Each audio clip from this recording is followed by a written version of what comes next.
Khair. Baik, cukup. Allah.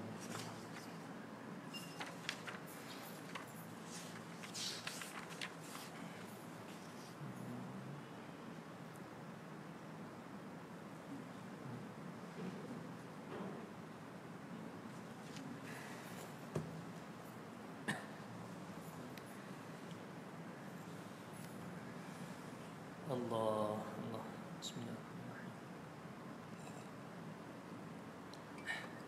Assalamualaikum warahmatullahi taala wabarakatuh. Al-Fatihah bil qabul wa tamam kull sul ila hadratir rasul sallallahu alaihi wa alihi wasallam. Al-Fatihah. A'udzu billahi minasyaitonir rajim. Bismillahirrahmanirrahim. Alhamdulillahirabbil alamin. Arrahmanir rahim. Maliki yaumiddin. Iyyaka na'budu wa iyyaka nasta'in. اهدنا الصراط المستقيم صراط الذين أنعمت عليهم غير المغضوب عليهم ولا الضالين آمين. الحمد لله الذي هدانا لهذا وما كنا لنهتدي لولا أن هدانا الله. اللهم صل وسلم على نور الأنوار وسر الأسرار وترياك الأغيار ومفتاح باب اليسار سيدنا مولانا محمد المختار وآله الأطهار وأصحابه الأخيار عدد نعم الله وإفضاله. اللهم ارزقنا الصدق في القول والإخلاص في العمل. اللهم اجعلنا من الذين يستمعون القول فيتبعون أحسنه. اللهم ارزقنا فهم النبيين حفظ المرسلين إلهام الملائكة المقربين بجاه سيد الأولين والآخرين. أما بعد, yang saya muliakan Tuan Imam kita, para AJK, seterusnya tuan-tuan dan puan-puan yang dirahmati Allah sekalian. InsyaAllah pada hari ini kita akan sambung lagi pengajian kita yang telah kita mulakan secara bertemu, bersua muka dan kemudian online. Dan Alhamdulillah Allah Ta'ala jodohkan kita sekali lagi untuk bertemu secara berdepan ni tuan-tuan, untuk kita sama-sama menambahkan ilmu kita ataupun memperbetulkan kefahaman kita yang telah kita pelajari sebelum ini, yang mana ada kemungkinan apa yang kita rasa kita tahu itu sebenarnya kita tersilap dalam kefahaman. Dan ini antara salah satu daripada masalah apabila orang ini dia ada dua jenis kejahilan. Okay? Dia ada dua jenis kejahilan. Pertama, apa yang dinamakan oleh para ulama sebagai jahil basit. Okay? Jahil basit maksudnya secara mudah kita terjemah sebagai orang yang mana dia ini jahil, tetapi kata Profesor Syed Muhammad Naqib Al-Attas, dia kata dia ni simple ignorance. Maksudnya orang ini dia tak tahu, dia jahil dan dia tahu dia tak tahu. Maksudnya saya tak tahu benda ni. Dia tahu bahawasanya dia tidak mengetahui perkara tersebut. Jadi orang macam ni mudah nak ubat dia punya penyakit jahil dia tu. Dengan apa? Dengan belajar. Simple. Tetapi ada jahil yang kedua ni payah tuan-tuan. Okey, iaitu apa? Kita namakan dia sebagai jahil murakkab. Okey, jahil murakkab. Maksudnya apa? Kalau bahasa Inggeris Profesor Syed Muhammad Naqib dia kata apa? Saya tak ingat dia istilah dia. Tapi maksudnya ialah jahil orang yang dia tak tahu, dalam masa yang sama dia tak tahu yang dia tak tahu. Ni payah ni. Dia rasa dia tahu. Ni penyakit tuan-tuan. Okey, ada orang dia tak tahu sebenarnya benda tu, tapi dia rasa dia tahu. Orang tanya dia jawab macam tahulah. Rupa-rupanya apa yang dia rasa dia tahu tu tak betul. Okey, dan ini payah tuan-tuan. Okey, bila orang cakap kat dia, Haji, ini sebenarnya tak boleh. Saya tahulah boleh tu. Saya belajar tu boleh je. Entah dia belajar dari siapa tak tahulah. Kan? Tapi ni banyak ni. Yang ni dia tak mudah tuan-tuan nak diubati. Okey, yang ni tak mudah nak diubati. Dia ni nak diubat dengan apa tuan-tuan? Dengan keinsafan. Dengan insaf. Insaf ni maksudnya apa? Insaf ni bukan insaf menyesal tu, tak. Maksudnya ialah kita ni berlaku adil dalam mendepani hujah yang dibawa kepada kita. Maksudnya mungkin kita percaya A, tapi orang bawa B. Kita insaf. Maksudnya kita kaji, ada kemungkinan sebenarnya B ni yang betul. Jadi tak mungkin ada orang dia boleh dia boleh insaf kecuali dia dalam hati dia inginkan kebaikan. Dia inginkan kebenaran. Di sinilah kenapa orang-orang yang sesat boleh kembali kepada kebenaran. Kebanyakannya tak boleh kembalilah. Biasanya golongan-golongan yang kita panggil sebagai ahli bid'ah dan sebagainya kan, golongan-golongan sesat, payah tuan-tuan nak taubat. Payah nak taubat. Sebab apa? Sebab dia dah justify kesalahan dia.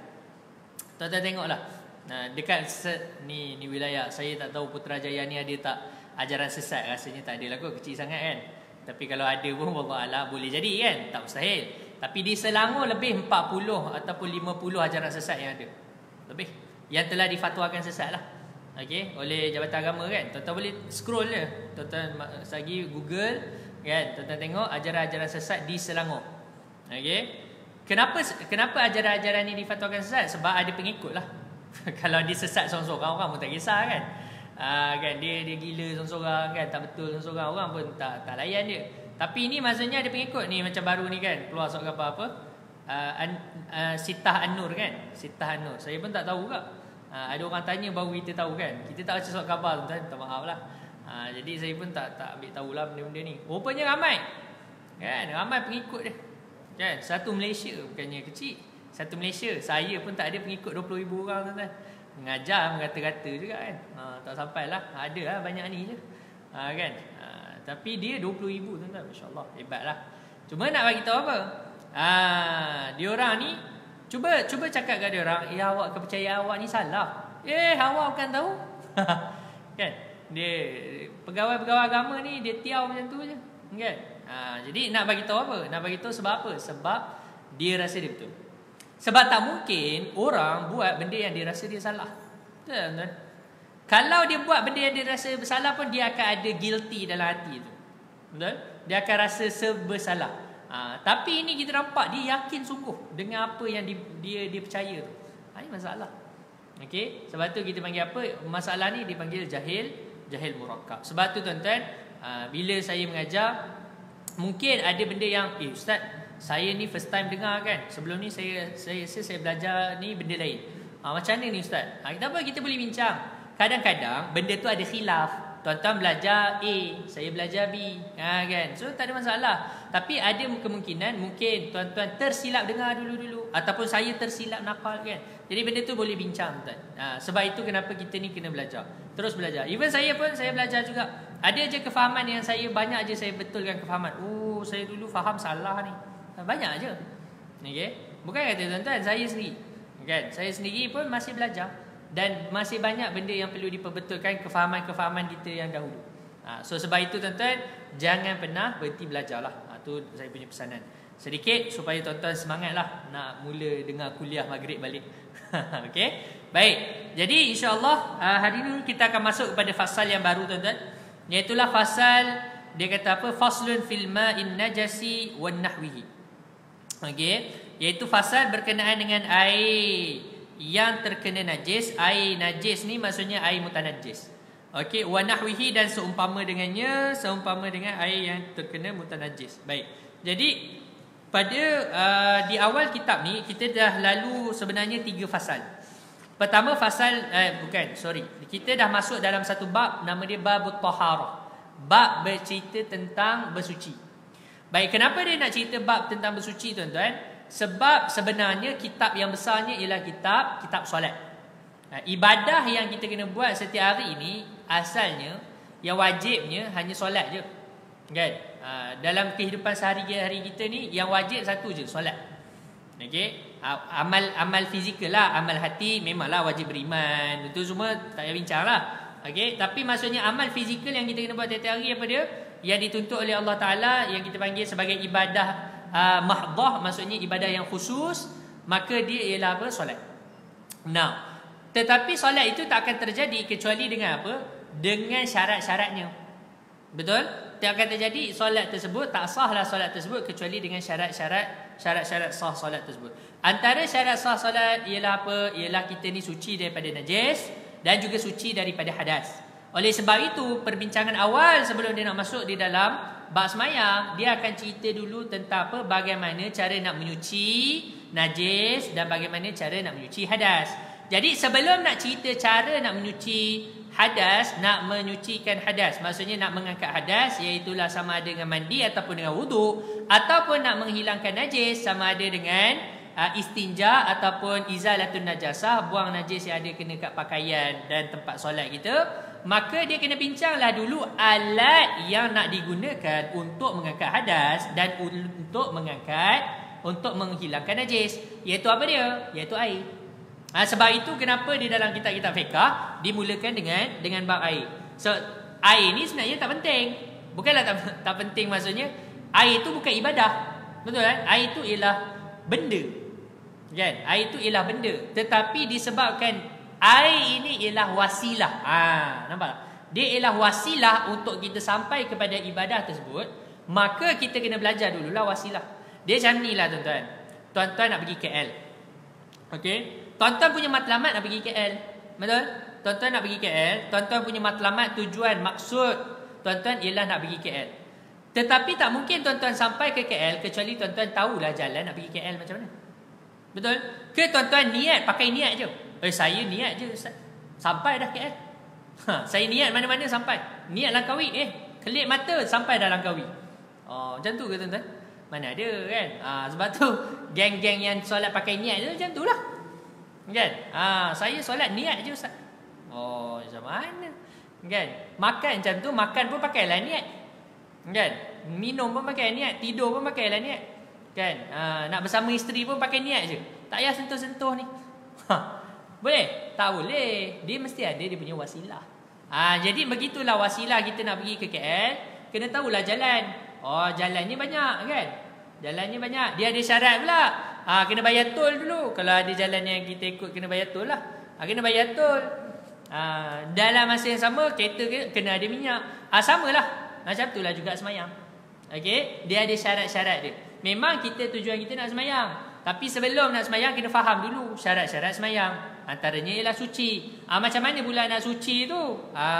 Jadi ialah kena dengan ambil wuduk ataupun dengan mandi. Macam mana nak ambil wuduk? Kena guna air. Kan? Kena guna air. Air ni banyak. Nak pakai mana satu? Sebab tu dia cerita pasal air.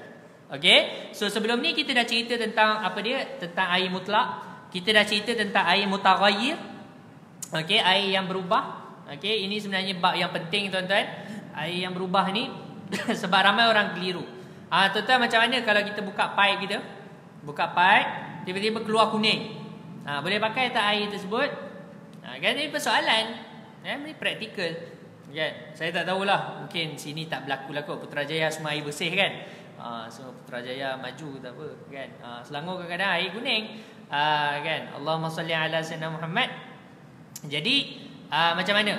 Jadi kita kata tak ada masalah pakai air tu walaupun kuning. Sebab apa? Apa sahaja yang berubah disebabkan laluan dan tempat takungan dia, maka tidak ada masalah. Maksudnya tempat takungan air tu, contoh di dalam sungai. Dalam sungai kan ada tanah. Jadi air tu kan bercampur dengan tanah. Jadi air tu warna keruh, kan? Warna teh tarik tuan-tuan. Kan? Warna teh tarik. Jadi boleh tak buat minum? Boleh. Boleh buat wuduk? Boleh, tak ada masalah. Sebab dia berubah disebabkan tempat dia lalu dan juga tempat dia bertakung. Jadi kalau perubahan tu berlaku sebab tempat dia lalu dan sebab dia bertakung. Contoh macam pipe kita, ada karat. Jadi nak tak nak dia kena lalu karat tu. Ke dia boleh pakai niat juga kan? Saya nak air, pop depan kita. Kita bukan Doraemon tuan-tuan. Betul? Kita bukan Doraemon. Jadi kenalah lalu juga kot pipe yang berkarat tu. Nak tak nak kan? Okey, maka kalau dia keluar berkarat tersebut, tidak ada masalah untuk kita pakai untuk mengambil wuduk. Okey, yang tu kita dah bahaskan pada pertemuan kita yang lepas. Kemudian kita bahas juga sebelum ni ialah tentang air makruh. Air apa yang makruh pakai? Maksudnya kalau pakai sah wuduk. Tetapi dengan memakai air tersebut untuk bersuci pada badan kita ataupun menghilangkan najis, maka hukum dia ialah makruh. Makruh. Okey, apa dia? Iaitu 3 benda. Pertama, air yang terlampau sejuk. Yang kedua, air yang terlampau panas. Yang ketiga, air musyammas. Okey. Air yang terlampau sejuk. Contoh tuan-tuan duduk dekat mana? Kat mana overseas yang sejuk ni? Scandinavian country kan? Macam mana nak sebut tu? Okey, Sweden atas-atas tu lah kan, sejuk kan? Kan tuan-tuan ambil air ikut laut dia kan, ataupun ambil air ikut sungai dia. Sejuk. Kan? Tak tahulah sejuk tu tahap mana kan, tapi setakat yang kita pergi Cameron pun sejuk jugalah. Subuh-subuh tu. Kan? Cameron. Jangan tengah hari tak sejuk sangat. Subuh dia. Okey, sejuk. Jadi tapi boleh maka makruh pakai air yang terlampau sejuk ni. Sebab apa? Sebab nanti kita akan ambil wuduk cepat-cepat. Yang menyebabkan kita tak dapat sempurnakan sunat-sunat wuduk tersebut. Okey. Yang kedua, kita akan cepat-cepat lap. Kita akan lap. Lap air wuduk ni makruh. Kan? Ikut mazhab Syafi'i lah, makruh. Sebab apa? Sebab kita menghilangkan asar. Menghilangkan asar kesan kita punya wuduk. Nanti ke depan lah, bab wuduk tak masuk lagi ni. Cuma nak bagi tahu kenapa makruh pakai air terlampau sejuk. Air terlampau panas of course sama. Kan, terlampau panas. Okey, dan juga air musyammas. Tapi air musyammas ni dia ada syarat-syarat dia lah yang kita telah sebutkan pada masa yang lalu. Dan yang seterusnya kita bincang dah juga ialah tentang apa? Tentang air musta'mal. Okey, air musta'mal. Ini pun kita dah bincang. Air musta'mal ni apa tuan-tuan? Ni selalu saya sebut contoh, kan? Saya nak basuh tangan. Ni je ada air. Saya pun celuplah tangan saya dalam ni. Celup. Kan? Saya nak makan nasi. Kan? Saya dah celup dah. Tak celup betul-betul lah, saya nak minum. Saya nak celup lah, dah celup lah. Okey. Jadi air ni air apa tuan-tuan? Air apa? Air musta'mal. Air musta'mal. Jawapannya tidak betul tuan-tuan. Tak betul. Okey. Yang ni masih air mutlak lagi. Okey, masih air mutlak. Ni saya kata ni, kesilap fahaman kita zaman dulu. Air musta'mal ni apa? Memang betul air yang telah digunakan. Tetapi air yang telah digunakan untuk apa? Untuk menyucikan najis ataupun menghilangkan hadas. Menyucikan hadas ataupun menghilangkan najis. Air itu baru nama dia musta'mal. Contoh, kita ambil wuduk, ambil air, basuhan pertama, kan? Kita tadah. Air ni air apa? Ni air musta'mal. Okey, kita ambil air baru, kita pun basuh muka, tadah. Air ni air apa? Air mutlak. Sebab apa? Sebab hadas dah tak ada. Nampak tak? Jadi air musta'mal ialah air yang digunakan untuk basuhan fardu. Okey, jadi tadi muka first tu basuhan fardu, second kan dah sunat. Jadi sunat dia tak mengangkat hadas apa-apa, dia hanya nak melengkapkan sahaja pahala tersebut. Maka air itu bukan air musta'mal. Jadi basuh tangan, apa hukum basuh tangan? Dia sunat dan dia tidak mengangkat hadas apa-apa pun. Betul tak? Dan tak menyuci najis, tangan saya tak ada najis. Jadi ketika mana kita nak makan tu kan basuh tangan, air itu masih mutlak lagi. Tapi kalau dah makan, ada kari, narleka punya, lepas tu kita celup, dia berubah warna keruh jadi warna tu, itu dah jadi air musta'mal. Dia bukan musta'mal. Nama dia air mutaghayyir lah, air dah berubah. Kan? Itu dia sebab berubah tak boleh guna. Dia bukan musta'mal. Jadi nampak tak tuan-tuan? Beza. Kan? Beza. Ini yang saya sebut tadi, kita kena betulkan kefahaman kita. Bukan yang kita belajar dulu salah tak. Cuma kita salah faham. Tersilap faham.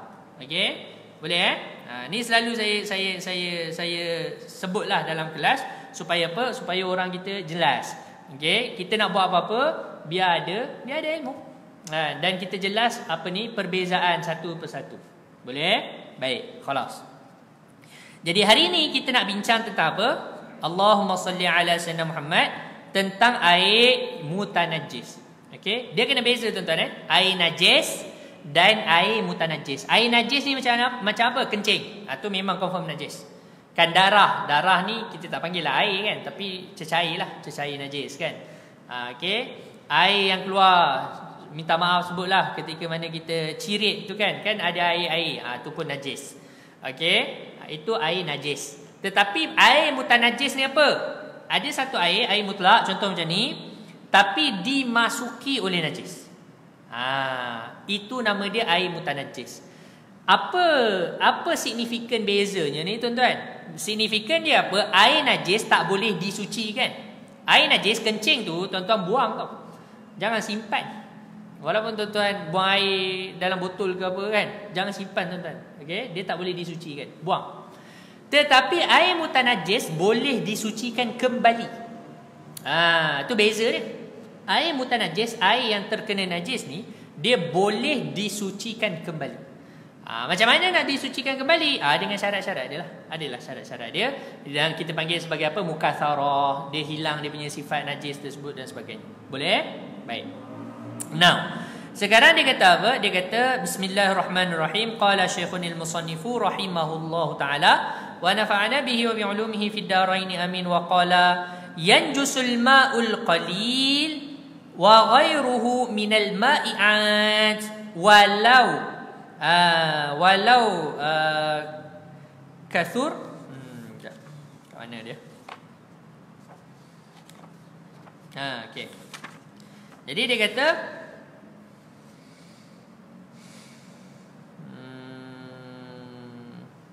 idza kana bukan.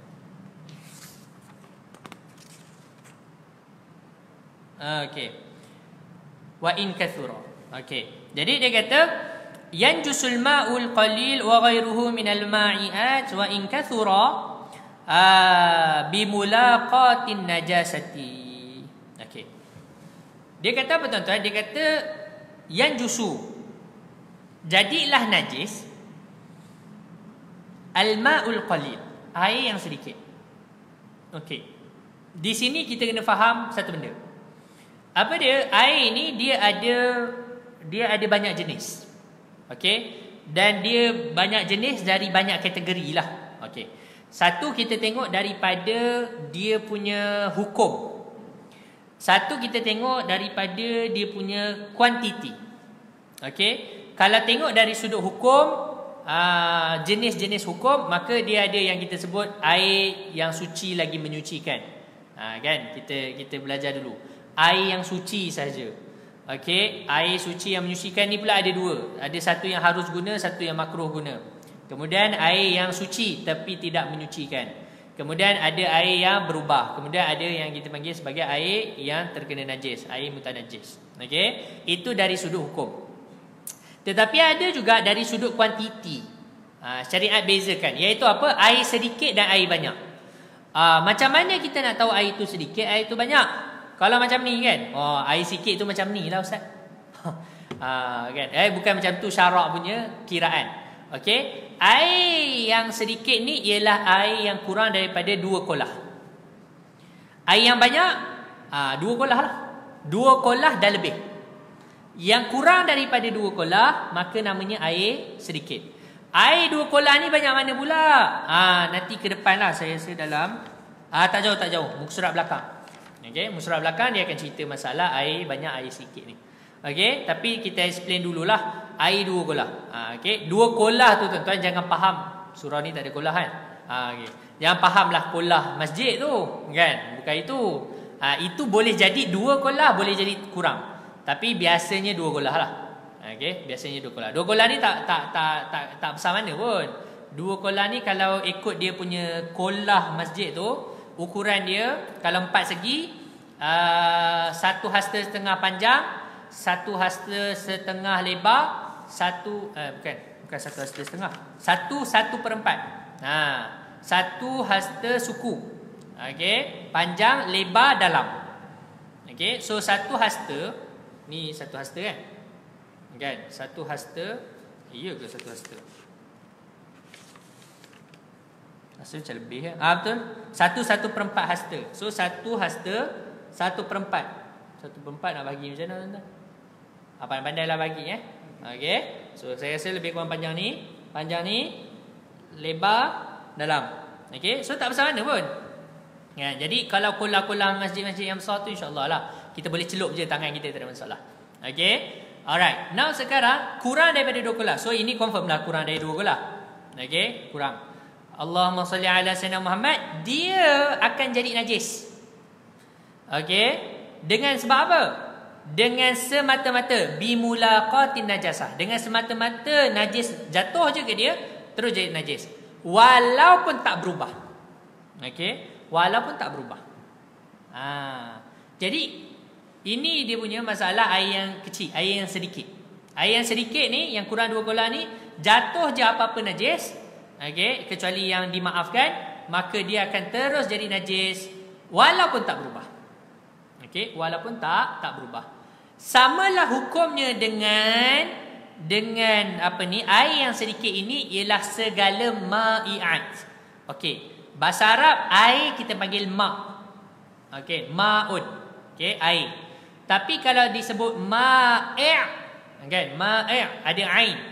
Okey, ada ain. Kalau ma'un air. Ma' cecair. Okey? Apakah dia cecair tuan-tuan? Selain air. Okey, selain air ni maksudnya apa? Selain air kosong, selain air mutlak. Jadi air kopi, air teh tarik, kari, minyak, hand sanitizer, okay? Itu semua kita panggil apa? Ma', cecair. Kopi pun kita tak, sebenarnya dalam bahasa Arab kopi tak panggil air. Dia panggil qahwah kan? Dia tak panggil ma'un qahwah, tak panggil. Dia dikira sebagai cecair. Jadi semua cecair ni walaupun banyak, walaupun 2 kolah, kita buat gulai kawah kan. Kawah tu besar 2 kolah tuan-tuan. Oh, power tu ni kan. Ni buat kenduri kan, kenduri kahwin panggil 4,000 orang tuan-tuan. Okey? Masak, pom jatuh. Jatuh apa? Jatuh tikus dalam tu. Teruk sangat kan jatuh tikus kan. Tikus terbang ke mana kan. Okey? Katalah jatuh, tak payahlah tikus. Tikus. Kalau lipas boleh makan lagi. Lalu tak lalu tu cerita lain tuan-tuan okay. Sebab lipas dia kira kecil, dia kira binatang yang dimaafkan. Cicak kira kecil, dimaafkan. Ke depan dia akan sebutlah masalah tu. Cuma macam tikus tak dimaafkan. Walaupun tak berubah, dia dah jadi kari tikus dah kan. Kari gulai kawah tikus. Dia tikus tu tak berubah. Walaupun tak berubah, bau sama semua kan. Tak ada bau najis apa pun. Kita pun cepat-cepat lah buang kan. Dia dah mati tapi kita cepat-cepat buang. Tetap kena buang satu kawah. Okey, dia tak dimaafkan. Sama juga minyak. Kan minyak. Okey, jatuh seketul tai cicak. Minyak tu tak berubah, tak ada bau pun. Tai cicak ada bau ke tuan-tuan? Tak ada bau, mana ada bau? Kan? Berubah jadi hitam pun tak. Okey? Tetapi jatuh tai cicak. Minyak banyak. Maka tetap kena buang semua minyak. Okey, ini mazhab Syafi'i lah Saya tak tahu mazhab lain. Okey, saya tak tahu mazhab lain tapi ini ialah kaedah mazhab Syafi'i. Boleh? Faham tuan-tuan macam tu. Okey, baik.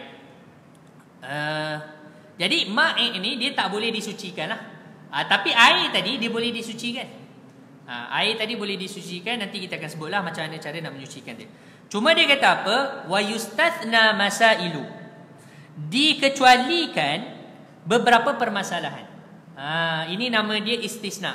Okey, kita dah sebut tadi semua benda yang mana dia tu air yang sedikit ataupun ma'i cecair yang sedikit atau banyak, dia akan menjadi najis dengan semata-mata jatuh najis dalam dia. Kecuali dia ada pengecualian dua. Apa dia? Pertama, ma la yudrikuhu tarfu. Sesuatu iaitu najis yang tidak dapat dilihat dengan mata kasar.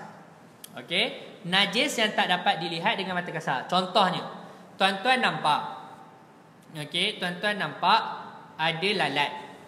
Lalat ni masuk dalam kita punya air. Air ni kan. Kita tahu tadi lalat tu dia duduk atas badan khinzir. Kan? Jadi kat kaki dia ada tak peluh-peluh khinzir tu? Kan? Janganlah bayang. Okey. Tapi maksudnya ada kemungkinan tak? Ada. Jadi kemudian dia masuk. Tapi nampak tak? Tak nampak. Kan? Tak nampak. Kecil sangat. Benda yang kecil sangat ni dia dimaafkan. Walaupun kita kata ada tu kalau kita tengok mikroskop tak kira. Okey, kita dalam syariat ni tuan-tuan ikut pakai mata kasar. Okey, seperti mana macam masalah zina kan? Sebab tu video CCTV semua tak boleh pakai. Saya tak tahulah mahkamah syariah sekarang macam mana. Tetapi ikut hukum kitab fiqh, CCTV ke video tape apa semua tu hanya sebagai kita panggil bahan bantuan saja. Kan, bukti bantuan saja, nak menguatkan kita punya dakwaan saja. Dia tak boleh jadi bukti semata-mata. Maksudnya dia tak boleh jadi kita panggil apa? Bukti premium. Bukti premier. Dia tak boleh. Bukti premier dalam masalah zina memang kena mata. 8 mata. Kan? Dan tak boleh yang jenis pakai spek macam saya. Tu Haji pun tak boleh lah. Kita tak sikoh tu yang pakai spek ni semua tak boleh jadi saksi. Okey? Dia kena mata yang elok. Okey. Pakai spek mata, lepas tu spek mata hitam pula lagi tak boleh pakai. Okey. Dia memang kena mata betul. Sebab itu sama juga macam nak menentukan anak bulan kan. Walaupun kita ada mikroskop, teleskop, tengok pakai mikroskop mana nak nampak kan anak bulan. Teleskop tuan-tuan. Walaupun ada teleskop tapi tetap nak nak iktibar dah nampak anak bulan kena tengok dengan mata juga. Tak cukup dengan teleskop. Dia kena tengok, okey, teleskop nampak, tengok mata nampak tak? Kan. Kena tengok dengan mata juga. Ni syarat lah, saya tak tahulah. Yang ni pun kena tengok prosedur Jabatan Falak Negeri masing-masing lah. Okey, tapi ini apa yang disebut dalam kitab. Baik.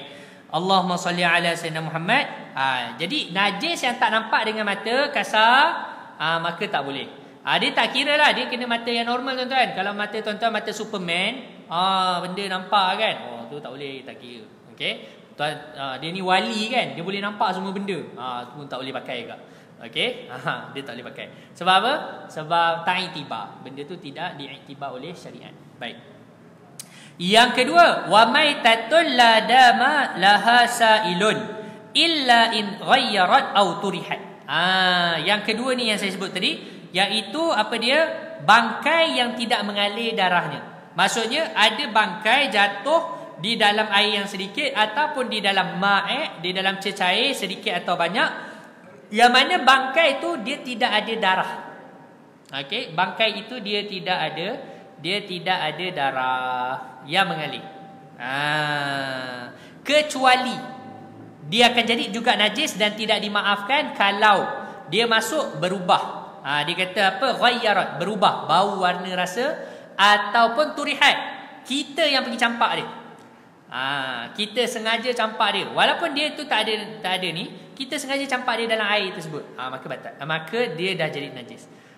Sebab itu tok-tok guru kita dulu, masya-Allah, cermat tuan-tuan. Nak buat air kan, tuan-tuan nak buat air kopi, tuan-tuan nak buat air teh kan, itu pun diajar juga sebenarnya ketika mana kita belajar bab ni. Ketika saya mengaji kat pondok dulu, tok guru kata, sebab itu tok-tok guru dulu pesan, kalau nak buat air kan, letak gula dulu kan. Maksudnya selain letak kopi tu, letak gula sekali. Sebab ada sebahagian orang, dia letak kopi, dia letak teh, kemudian dia letak air panas kan. Dia letak air panas, kemudian baru dia letak gula. Masalahnya apa? Biasanya kan semut ni kan duduk kat gula. Jadi kalaulah kita dah letak air, kemudian baru kita letak gula, dan bersama dengan gula tu ada makhluk Allah Ta'ala tu, ada semut tu, maka kita dikira ni turihat ni, maka tak dimaafkan.